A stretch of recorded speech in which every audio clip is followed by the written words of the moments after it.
হঠাৎ করে স্বামী প্রবাস থেকে চলে এসে দেখতেছে যে এরকম সারপ্রাইজ, তার বউ তার ছোট ভাইয়ের সাথে শুয়ে আছে, মানে তার দেবরের সাথে। এটা সে দেখে কিছু না বলে একটা ছবি তুলে ওই জায়গা থেকে চলে যায়। এরপর সে কি করলো, তার ছোট ভাইয়ের বউকে নিয়ে আসে, দেখতে আসে, সেও দেখে আরে আল্লাহ এ কি অবস্থা।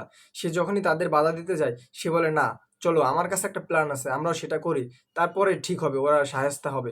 এরপর সে দেখতেছে অনেক সময় গেছে, সে বলতেছে দেবরজি ওঠো ওঠো, অনেক বেলা হয়ে গিয়েছে, আমি একটু ওয়াশরুমে থেকে আসি, তুমি ওয়াশরুমে থেকে আসো, ফ্রেশ হয়ে যাও। এরপর ভাবি যখন ওয়াশরুমে যায়, দেখতে পারে তার স্বামী এসে তার দেবরের বউয়ের সাথে শুয়ে আছে।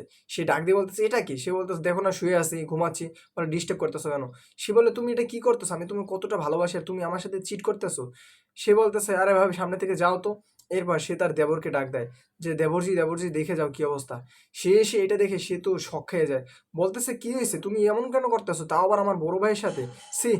এরপর ভাবি বলতেছে তোমাদেরকে আমি এত ভালোবাসি আর তোমরা আমাদের সাথে এই চিট করলা। এরপর বড় ভাই কি করলো, সেই ছবিটা বের করে তাদেরকে দেখাইতেছে আর বলতেছে তোমরা কি করো তাইলে, আমি তো জাস্ট তোমাদের শিক্ষা দেওয়ার জন্য এটা করেছি, ওর সাথে আমার কিছুই নেই, ওকে আমি বোনের মতোই দেখি।